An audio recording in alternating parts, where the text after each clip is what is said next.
Welcome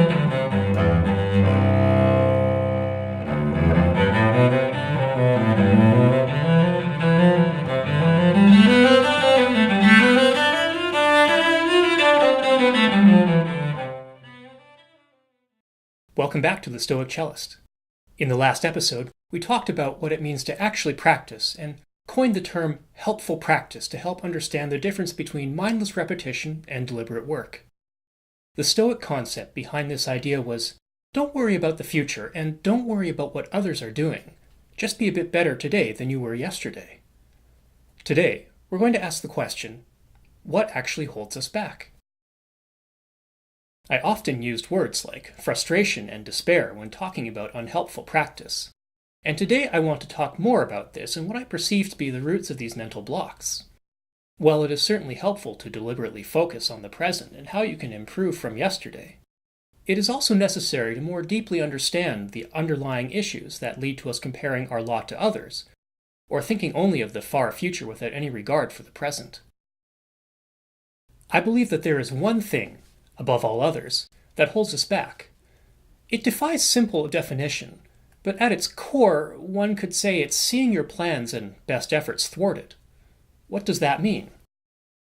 It means you have a path in mind to your goal, but instead of making progress, you feel as though your wheels are uselessly spinning.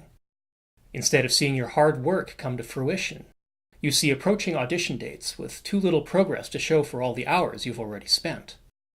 The thought that your preparation is insufficient, that your plans for the audition are being thwarted by your seeming inability to progress, it's a powerfully upsetting thing. It's only natural to become frustrated and angry and anxious about the future when your plans seem to be for naught. Your entire future as a musician looks to be in jeopardy, not to mention your future paying rent and eating if you don't have a job. Are you doing the right thing? Should you quit while you're ahead? What else can you even do? Sound familiar? At some point, I have suffered from all of these thoughts and more.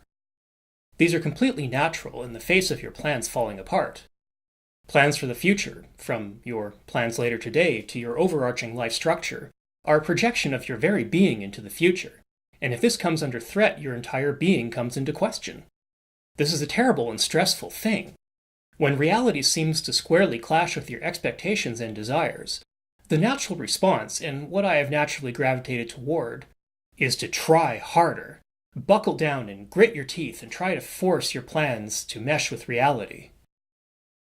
We're taught that hard work pays off, so the solution must be working even harder, right? Where do you think this redoubled effort gets you?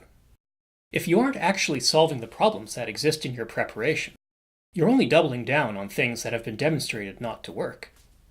You continue to go nowhere, except now you're even more frustrated and anxious than before because you still can't seem to make things go the way you want. You are falling prey to unhelpful practice, as discussed in episode 1, and solidifying your existing problems, as well as creating new ones. Frustration and anxiety fueling unhelpful practice, fueling further frustration and anxiety, fueling further unhelpful practice. It's a vicious feedback loop, and one that can easily spiral out of control.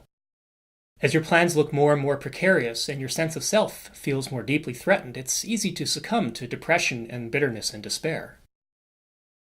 The cycle can be hard to even recognize when it becomes habitual and can poison your entire life. You find your inner monologue is nothing but abuse and exorciation condemning your weakness and failure. How can we break this cycle? How can we not only halt the cycle, but even turn it around and create a positive cycle of growth and improvement? Let's focus on the self-abuse aspect. While it's only a facet of the concepts we're discussing and a symptom of frustration and anxiety, I think it warrants special attention. Self-abuse is the term I use as a contrast to self-criticism, which is a vital part of improvement. It's the inner voice that demands we push harder, that berates weakness and imperfection. It's the voice that tells us how terrible we are, how much we suck, that we are garbage, to just try harder. It's the voice that tells you how terrible you are when you see yet another colleague posting on Facebook about their new job. It's the voice that, when you're feeling angry or upset or frustrated, says that you're an idiot for feeling this way and to quit being stupid. Recall Yoda scolding Luke. Do or do not. There is no try. To me, this perfectly encapsulates the concept of moving past try harder. Why am I choosing this particular thing to unpack? I think that, while it's a symptom of your thwarted plans and wavering sense of self, it also feeds back into those feelings. It's the linchpin of that vicious cycle of despair and self-abuse, and the thing that is perhaps the easiest to address and thus break that downward spiral. I speak from my own experience when I say that addressing this one thing was the beginning of my rehabilitation as a musician and as a person. Both are projects that will never end. I can even pinpoint the precise moment. It was at a very low point in my life, and while reading Seneca, I came across the following passage, in which Seneca is quoting Hecate. "What progress have I made? I am beginning to be my own friend." Wow! What an idea! I had to immediately put down my reading and go for a long walk just to process this idea. It made me realize that my inner voice was abusive. It was nothing but insults and frustration and hectoring instructions to do better and suck it up. No wonder I was so miserable. Who could be healthy with this inner voice telling you that you're garbage whenever something goes wrong?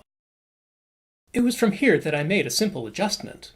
If I was frustrated, or upset, or merely unhappy with something and the inner voice had something to say, I made a conscious decision to make the voice speak as a concerned friend, not an abusive parent.